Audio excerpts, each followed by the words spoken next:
The large hall was silent, but it was not a peaceful silence. It was the kind of quiet that feels heavy like the air is too thick to breathe. Inside this room, everything was gold and red. The carpets were deep red, soft, like a thick forest moss. The walls were covered in gold trim that shone under the bright lights. This was the final round of the International Music Showcase, a place where the best pianists from all over the world came to prove they were the best. But for most people there, it was not just about music. It was about who had the most money, who went to the best schools, and who wore the most expensive clothes. The audience sat in velvet seats that cost more than some people earn in a year. The men wore dark suits that were perfectly tailored, with shiny shoes that reflected the stage lights. The women wore dresses that sparkled with diamonds and silk. They held their heads high, looking around the room with a sense of ownership. To them, this hall was their home. They were comfortable here. They knew the rules of this world,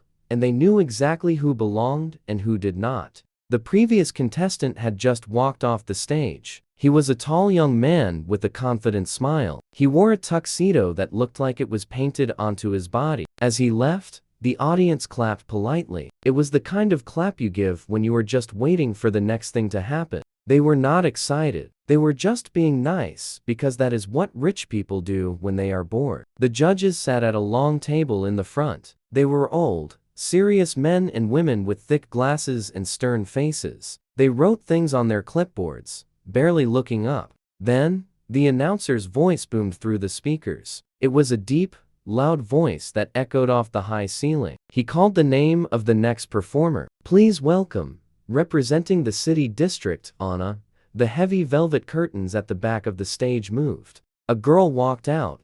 The change in the room was instant. You could feel the mood shift in the air. It was like a cold wind had blown through a warm room. Anna did not look like the other performers. She was young, very young. Her face was pale, and her hair was pulled back tight into a simple braid. But it was her clothes that made the room stop. She was not wearing a designer gown. She was not covered in diamonds. She wore a dress that was a deep, dark green color. It was pretty, but it looked simple. It looked like something a person might sew at home, or find in a second-hand store. The fabric was heavy and didn't shimmer like the silk the other women wore. As she walked toward the large, black grand piano in the center of the stage, her shoes made a soft clicking sound. They were plain black shoes, not the expensive leather heels the audience expected. In the third row, right in the center, sat a group of critics and wealthy donors. One man, an older gentleman with gray hair and a thick gold watch, leaned over to the woman sitting next to him. He didn't whisper quietly enough. A few people around him heard. He smirked, a cruel smile that wrinkled his nose, and said, "Is this a joke? Did we run out of real musicians?" The woman next to him, wearing a necklace that sparkled like ice, giggled behind her hand. She looked Anna up and down, her eyes scanning the simple green dress with obvious disgust. "She looks like she got lost on her way to the library," she whispered back. They were not the only ones thinking it. The whole crowd was looking at her with confused, judgmental eyes. They saw her dress. They saw her lack of jewelry. They saw how she didn't walk with the smooth, practiced glide of the rich kids. She walked with a stiff, straight back. She held her head high, looking straight ahead at the piano. She did not look down at her feet. She did not look at the audience with fear, because she wasn't afraid. The people in the hall became annoyed. To them, confidence was something you bought. You were confident because you went to the best schools, because you had a famous teacher, because you knew you were better than everyone else. They saw her simple dress and her high head, and it made them angry. They thought she was arrogant. They thought she was putting on an act. How could a girl dressed like that have the nerve to walk onto their stage and look them in the eye? The judges looked up from their papers. The head judge, a man known for being very strict and very old-fashioned, squinted his eyes. He sighed loudly enough for the front row to hear. He didn't even pick up his pen. He just stared at her, waiting for her to make a mistake. Before she even sat down, he had already decided she wasn't worth his time. Anna reached the piano. It was a massive instrument, black and shiny, looking like a sleeping beast. It sat there, waiting for her. The lights above the stage were very bright. They made her skin look even paler. She could feel the eyes of hundreds of people burning into her back. She could feel the heat of their judgment. It was a heavy pressure,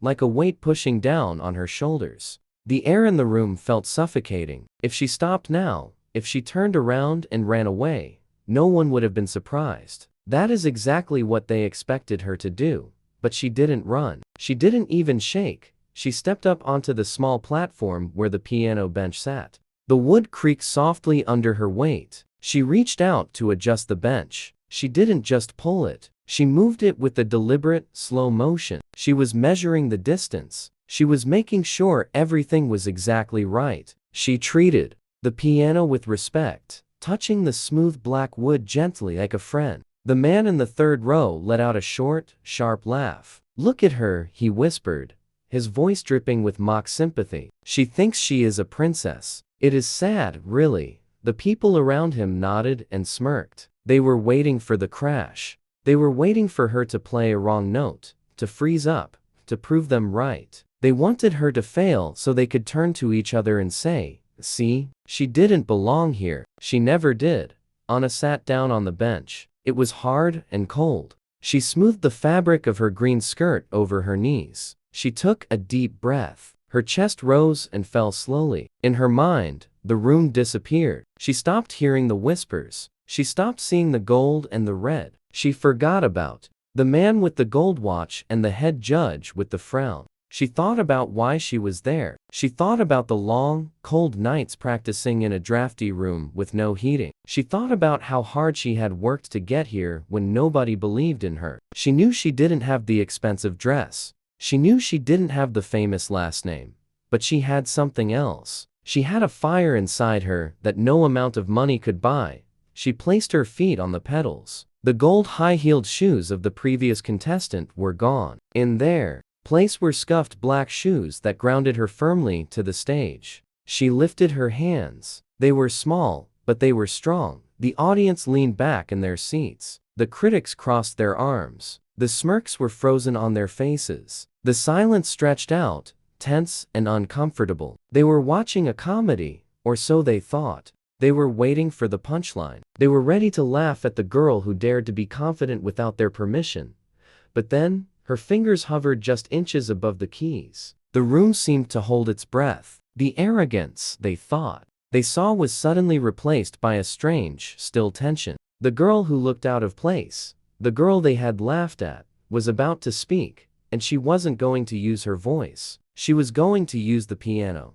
The head judge lifted his pen, just a little bit. The man with the gold watch stopped laughing. For the first time, a tiny flicker of doubt crossed their minds. Why wasn't she nervous? Why was she so calm? What did she know that they didn't?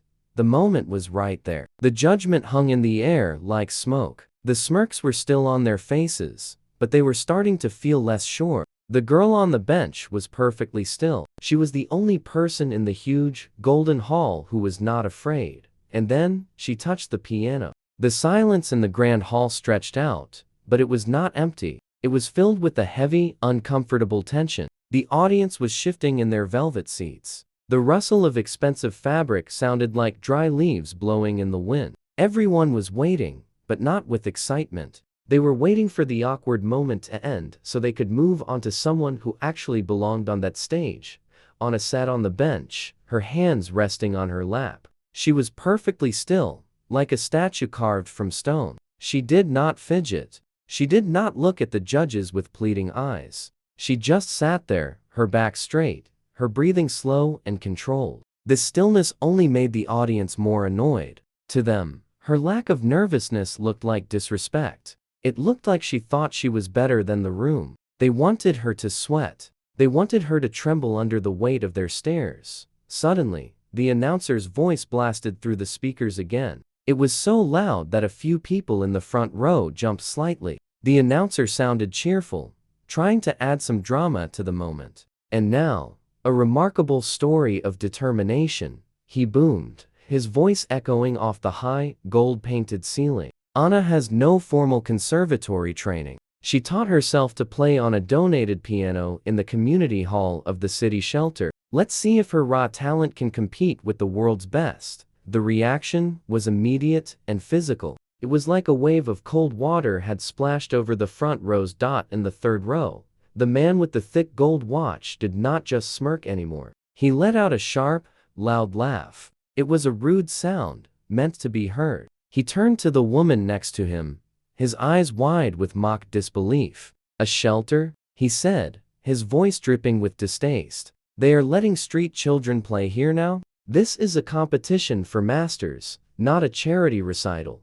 The woman with the ice necklace shook her head, her lips pressed into a thin, disapproving line. She looked at Anna with a gaze that could have frozen water. "It is insulting," she whispered, fanning herself with her program. "I paid a fortune for this ticket. To think we have to sit through this. It is a joke. She won't last 30 seconds. The judgment spread through the hall like a ripple. People whispered to their neighbors. Eyebrows went up. Shoulders shrugged in a universal sign of dismissal. The idea that someone could learn the piano on their own, in a shelter of all places, was absurd to them. In their world, art was something you bought. You paid for lessons with the best teachers in Vienna. You practiced on instruments that cost more than a house. Talent was not enough. It had to be polished by money and pedigree. The head judge, a severe man with silver hair and eyes like flint, looked down at his clipboard with a scowl. He tapped his pen against the paper, a rhythmic, impatient tick-tock sound. He did not care about her story.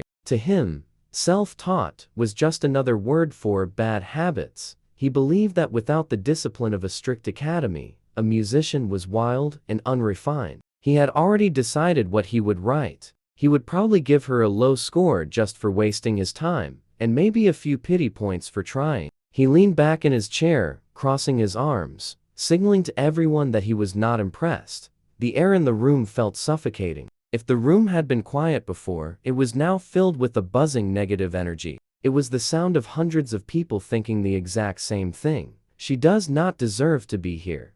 But Anna did not move. She seemed to be in a bubble, separated from the ugly words and the hateful stares. She could hear the laughter. She could hear the word charity floating through the air. It hurt. Of course, it did. It felt like 1,000 tiny pinpricks on her skin. She knew what they saw when they looked at her simple green dress and her tight braid. They saw a poor girl pretending to be a princess. They saw a beggar at a banquet, but inside her mind, she was far away from this gold and red room. She closed her eyes for just a moment, shutting out the glare of the spotlights. In that darkness, she wasn't on a shiny stage. She was back in a small, dusty room with cracked windows. She remembered the smell of old soup and damp wool that hung in the air of the shelter. She remembered the piano they had there. It was an ancient upright, scarred and chipped. The ivory keys were yellowed, and some of them stuck when you pressed them down. It was out of tune, and the high notes had a hollow, tinny sound. That was where she had learned to speak the language of music. She hadn't learned it from a book or a lecture. She had learned it because she needed it. When the noise of the shelter got too loud, when the fighting and the crying of the children became too much, she would go to that old piano. She would play to drown out the world. She played to find a quiet place inside her own heart. She played until her fingers were numb and the caretaker had to turn off the lights. Every hour she spent on that broken bench was a battle. She fought for every chord, every melody. There were no gentle corrections from a teacher. She had to listen with her entire soul to hear what was right. She had to teach her hands to be gentle, even when her life was hard. That old piano was her only friend when she had no one else. As she sat on the polished bench in the grand hall, she remembered the feeling of those cold, dusty keys. She realized something the rich people in the audience did not. She knew that the piano in front of her, this shiny black machine worth a fortune, was exactly the same as the one in the shelter. Wood, wire, and strings. It didn't care who was playing it. It didn't care about money. The head judge tapped his pen louder, trying to rush her. He wanted her to play so he could get it over with. The man in the third row checked his watch, looking bored. They thought her confidence was fake. They thought she was putting on a show. They smirked because they believed that in a few seconds, the reality would hit her. They thought she would realize she wasn't good enough, that she would crumble under the pressure of their judgment. They were waiting for the first wrong note, the first stumble, so they could nod their heads and say, "I told you so." But Anna wasn't nervous anymore. The memory of the shelter grounded her. The thought of how hard she had fought just to touch these keys made her strong. Her confidence wasn't an act. It was a rock. It was the knowledge that she had survived much worse things than a room full of rich people with cold eyes. She took a long, slow breath. She felt the energy in her hands, a tingling sensation that started in her shoulders and ran all the way to her fingertips. She was ready to show them that music wasn't about rules or money. It was about truth. It was about feeling something so deep, it didn't matter where you came from. The judges stopped whispering. The audience became quiet again, sensing a change. The girl in the simple dress wasn't shrinking. She was growing. She seemed to be pulling power from the silence around her. The man with the gold watch stopped laughing, a confused look crossing his face. He leaned forward, just a little bit. He couldn't explain it, but the air on the stage felt heavy, like the moment right before a storm breaks. Anna opened her eyes. She looked down at the keys, but she didn't see them. She saw the music in her mind. She was about to answer every smirk, every whisper, and every cruel thought. She wasn't going to play them a song. She was going to play them her life. And it was going to be louder than anything they had ever heard. Then, she touched the piano. It was not a gentle poke. It was not a shy testing of the waters to see if the instrument was ready. Anna placed her hands on the keys with a firm, heavy, deliberate motion.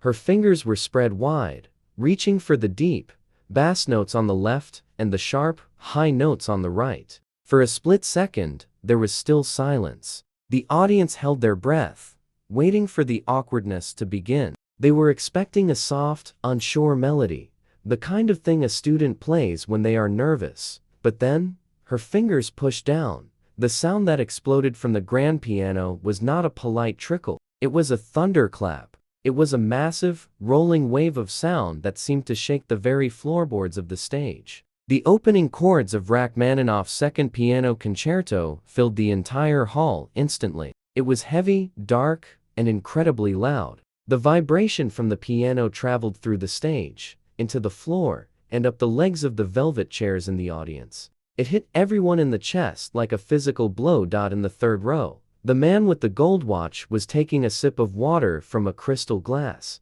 When the first chord struck, his hand jerked, spilling a few drops onto his expensive suit. He didn't even care. He froze, the glass halfway to his mouth, his eyes bulging slightly. The smirk was wiped off his face as if it had been erased by a sponge. The look of amusement was instantly replaced by a look of total confusion. He had expected a girl from a shelter to play a simple tune, maybe a folk song or a basic exercise. He did not expect this wall of sound. Anna didn't stop. She didn't hesitate. She launched into the music with a ferocity that was almost scary. Her hands were not delicate. They were powerful weapons. She attacked the keys, striking them hard enough to make the piano strings sing with a bright, metallic edge. The music was Russian and romantic, full of sorrow and anger at the same time. It was complex and difficult, the kind of piece that makes even seasoned professionals sweat.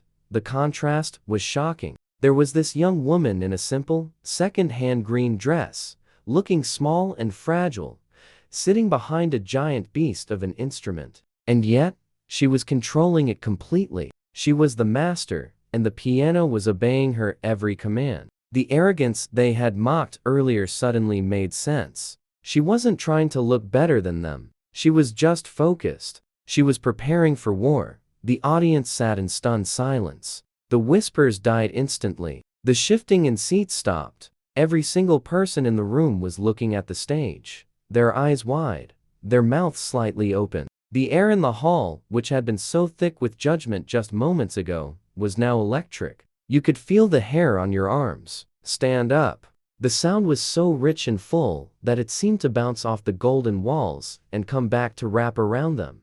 The head judge, the man who had been ready to write a low score, slowly lowered his pen. He didn't write anything. He just stared. He saw things in her playing that he hadn't expected. Her technique was not like the polished students he usually judged. She didn't play with the correct, stiff posture. She leaned into the piano. She swayed with the music. Her body moved with the rhythm, almost like she was dancing with the instrument. It was raw. It was wild. But it was absolutely correct. As the heavy opening chords gave way to fast, running notes, Anna's fingers flew across the keyboard. They were a blur of motion. It was impossible for a human to play that fast. Yet there she was. The sound was like a waterfall of crystal, pouring down on them. The complexity of the music was staggering. It required a strength in the fingers that most people simply did not have.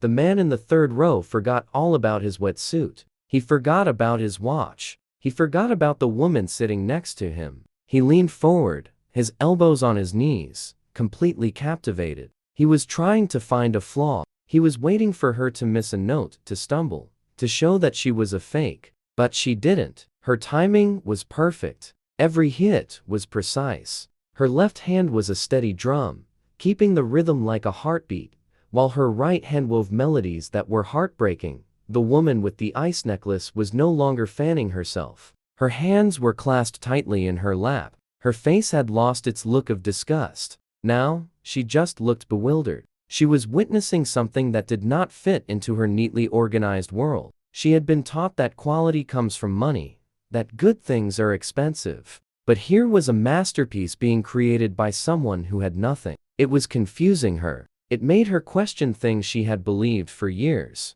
Anna was lost in the music. She couldn't see the audience anymore. She couldn't see the golden hall. She was inside the song. She remembered the cold nights in the shelter. She poured that coldness into the deep, low notes. She remembered the hunger and the fear, and she put that into the sharp, high sounds. She wasn't playing for the judges. She wasn't playing to win a prize. She was playing to survive. She was fighting every battle she had ever fought, using the piano as her sword. The sound grew louder. The piece demanded intense power, and she gave it everything she had. Her arms rose and fell, her body rocking with the force of the playing. The piano was groaning under the assault, but the sound was glorious. It filled every corner of the huge room. It drowned out the memory of the whispers and the laughter. The people in the back rows, who had been talking and looking at their phones, stopped what they were doing and looked up. They couldn't see her face clearly from that distance, but they could hear the truth in the music. Sound has a way of stripping away lies. You can dress a lie in a tuxedo, but a wrong note is still a wrong note. And conversely, you can dress truth in rags, but it will shine through. Her music was shining through. It was brighter than the chandeliers above them. The energy in the room had completely flipped. The rich and powerful were no longer looking down on her. They were looking up to her. They were the ones who felt small. Now, they realized that while they had been busy judging her dress and her background, she had been busy mastering a skill that they could not understand. Their confidence, which came from their money, was fragile. Her confidence, which came from her talent and her hard work, was solid as a rock. The first part of the concerto came to a massive, crashing crescendo. Anna slammed the keys with both hands, creating a wall of sound that seemed to hang in the air for a long time. Then, she lifted her hands off the keyboard. There was a split second of absolute silence. The echoes of the music faded away into the high ceiling. It was so quiet you could hear a pin drop. No one breathed. The audience was paralyzed. They weren't clapping, because it wasn't over yet, but they weren't in their own world anymore. She had dragged them into her world, and they were terrified to move. She didn't look tired. She looked strong. She sat there for just a moment, her hands hovering over the keys, ready for the next movement. The man in the third row swallowed hard. The head judge picked up his pen, but he didn't write a score. He just tapped it nervously on the table. They all knew it now. The girl they had laughed at was not a joke. She was a prodigy, and she was just getting started. The storm of the opening chords faded away. The music didn't stop, but it changed completely. It went from a roar to a whisper. Anna's hands, which had been crashing down on the keys like hammers, suddenly became light as feathers. She began to play the slow, sweeping melody of the second movement. It was a tune that everyone knew, a tune that was famous for being incredibly beautiful and sad. The atmosphere in the hall changed in a heartbeat. The tension that had been holding the audience's muscles tight suddenly released, replaced by a different kind of feeling. It was a feeling of floating. The sound coming from the piano was no longer aggressive. It was tender. It was like a mother singing a lullaby to a child, or like the sound of rain gently tapping on a window pane late at night. Anna leaned closer to the keys. Her eyes were closed now, her face turned slightly upward, as if she was listening to a voice coming from the ceiling. She wasn't just reading notes off a page. She was remembering. This melody, for her, wasn't just music. It was the sound of comfort. In the shelter, when the nights were coldest and the fear was the strongest, she would play this melody in her head. It was the only thing that kept her warm inside. Now, she was letting that warmth out into the cold, golden room. The audience was captivated. In the first few minutes, they were shocked by the noise and the power. Now, they were silenced by the beauty. It is easy to ignore a loud noise, but it is impossible to ignore a broken heart. In the third row, the man with the gold watch felt a strange tightness in his chest. He looked at the stage, really looked at it, for the first time. He saw the way Anna's shoulders moved gently with the music. He saw the peaceful look on her face. He had spent his life collecting things, paintings, statues, rare wines, but he realized he had never collected a feeling like this. He had paid thousands of dollars to attend operas and concerts, but he couldn't remember the last time he had actually felt something. The arrogant smirk was long gone. In its place was a look of wonder, mixed with a hint of shame. He looked at the simple green dress she wore. It wasn't ragged, but it was plain. Yet, as the melody floated over the velvet seats, that dress seemed to glow. He realized that all his money, all his fancy clothes, were just a costume. He was the one pretending. He pretended to be a connoisseur of art, but this girl with no money was showing him what art really was. It wasn't about price tags. It was about truth. Next to him, the woman with the ice necklace had stopped fanning herself completely. Her hand rested on her chest, right over her heart. Her eyes were fixed on Anna, and they were shimmering. The woman was trying very hard not to cry, but a single tear escaped and rolled down her cheek, leaving a track through her heavy makeup. She didn't wipe it away. She felt paralyzed. The music was reaching into a part of her that she had locked away years ago. It reminded her of a time when she was young and didn't have everything she wanted. Now, it reminded her that money couldn't buy the things that truly matter. The contrast between Anna and the usual performers was striking. Most of the contestants who had played before her had been technically perfect. They hit every note exactly on time, with the right volume and the right pressure. They were like perfect machines, but they were boring. They played like they were trying to please a teacher. Anna didn't care about the rules. She didn't play the way the textbook said she should. She played with the rubato, a speeding up and slowing down of time that was completely natural. Sometimes she held a note just a fraction of a second longer than she was supposed to, squeezing every drop of emotion out of it. Then she would rush forward, eager to tell the next part of the story. The head judge watched this with his mouth slightly open. He was a man who lived by rules. He knew every law of music theory by heart, but as he listened to her break those rules, he couldn't find it in himself to correct her. He realized that the rules were just guidelines for people who didn't have talent. Anna had talent that was so huge, it couldn't be contained by a rulebook. He saw that her unorthodox style wasn't a mistake. It was her voice. It was the sound of her soul speaking directly to theirs. He picked up his pen again, but he didn't write a score. He just tapped it against his chin, deep in thought. He realized he was witnessing history. He was seeing the birth of a legend. And he knew that if he gave her a low score because she didn't have a rich background or a fancy dress, he would be the fool. The world would laugh at him, not her. The music swelled again, slowly building up. It was like a tide coming in. The melody became more intense, more passionate, but it never lost that gentle sadness. Anna's left hand was playing a constant, flowing pattern, like a river running underneath the song, while her right hand sang above it. Her face was a picture of pure concentration, mixed with a deep, aching beauty. She wasn't performing for the audience anymore. She was in a world of her own, and she had invited them all in. The entire hall was under a spell. You could hear a pin drop. No one was looking at their phones. No one was whispering. Even the people in the very back row, who couldn't see the details of her playing, were leaning forward, caught in the net of her sound. The air in the room felt thick, like there was electricity running through it. It was a strange moment for everyone. They had come to judge, to feel superior, to enjoy a day of polite entertainment. Instead, they were being stripped bare. The music was showing them their own smallness. The girl they had pitied was now the one giving them a gift of emotion, of realness, of something pure in a fake world. The man with the gold watch looked at his hands. They were soft, manicured hands that had never done a day of hard work. He looked at Anna's hands. They were strong, calloused from years of practice on old, broken instruments. He realized that every note she played had been earned. She had paid for this music with sweat and tears. He had bought his ticket with a check. The value of what she was doing was infinite. The value of what he had done was nothing. The melody soared to a high, breathtaking peak, hanging in the air like a star, before slowly drifting back down. The complexity of the music was incredible. Her fingers were dancing over the keys, independent of each other, creating layers of sound that wove together into a tapestry of pure emotion.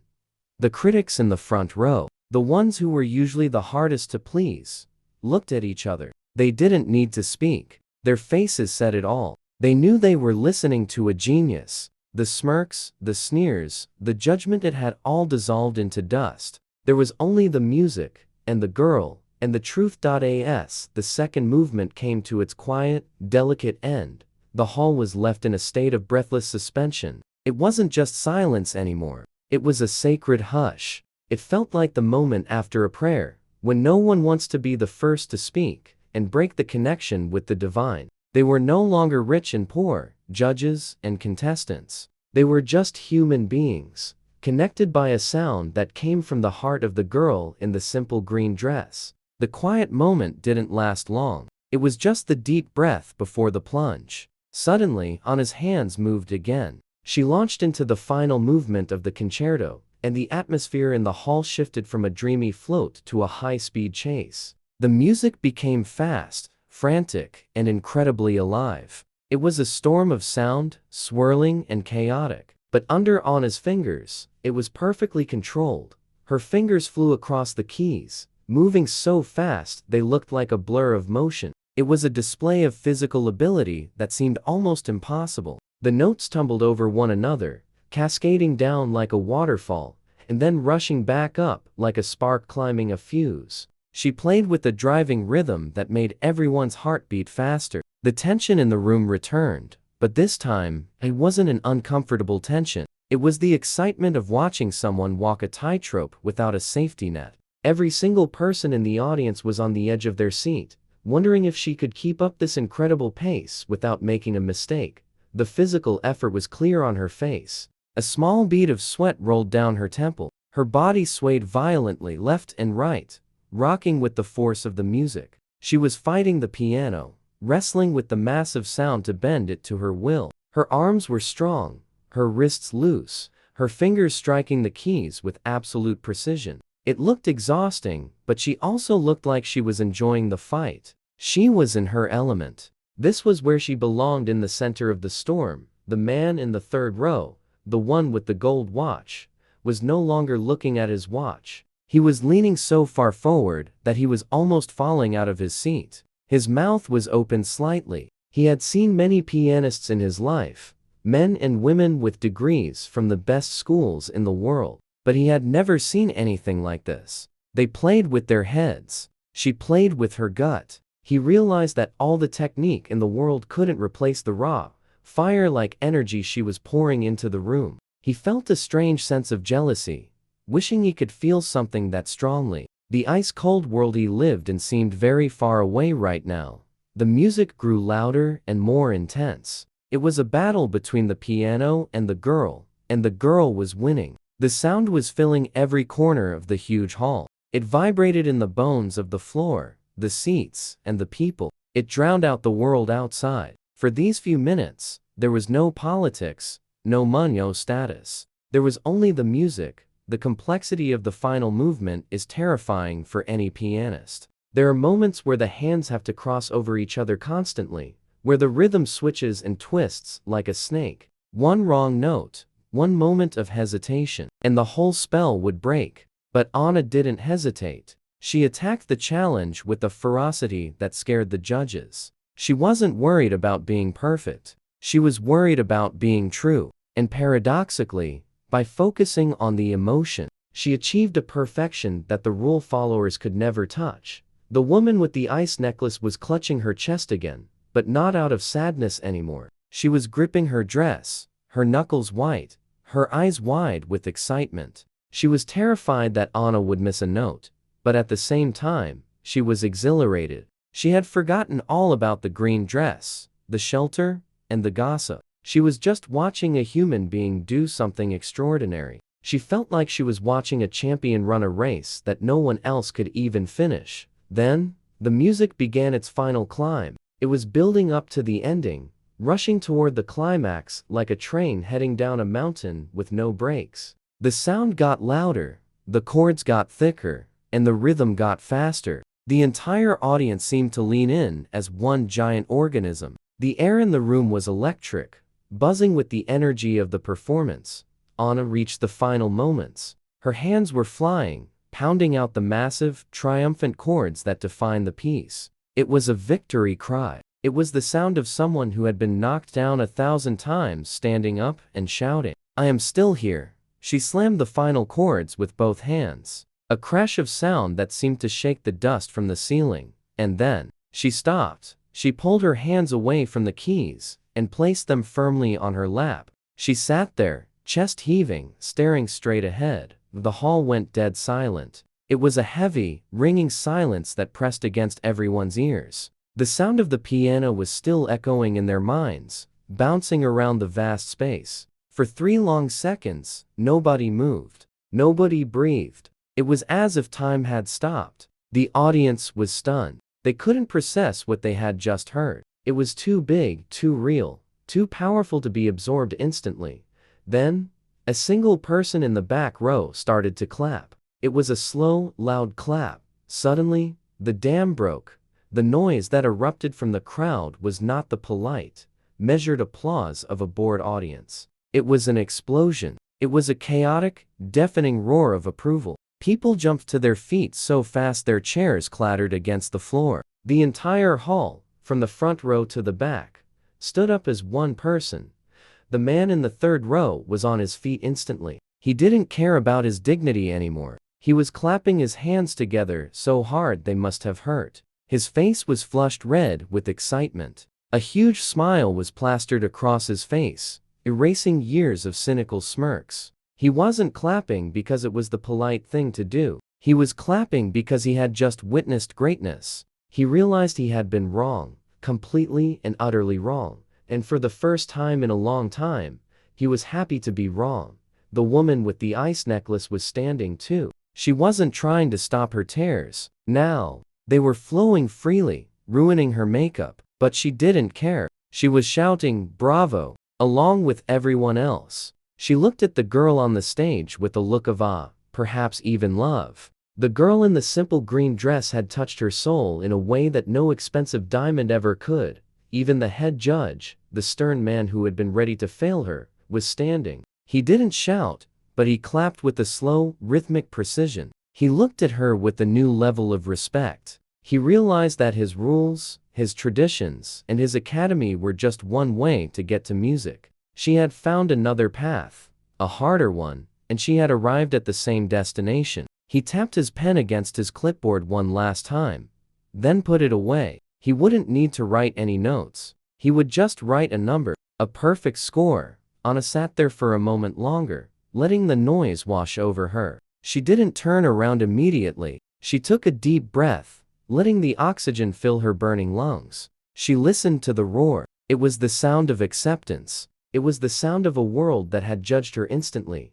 Realizing their mistake, slowly, she stood up. She didn't bow deeply or scrape. She didn't wave her hands like a queen. She just turned around to face the crowd. Her face was calm, almost serene. There was no look of triumph.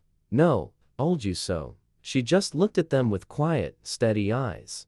She saw the man clapping so hard his monocle fell off, bouncing on the velvet floor. She saw the woman wiping her eyes. She saw the hundreds of people standing on their feet. They weren't looking at her dress anymore. They weren't seeing a poor girl from a shelter. They were seeing a musician. They were seeing an artist. Anna gave a single, small nod. It was a nod of respect to the music, and a nod of thanks to them for listening. She didn't need their validation to know she was good, but it felt nice to finally have it.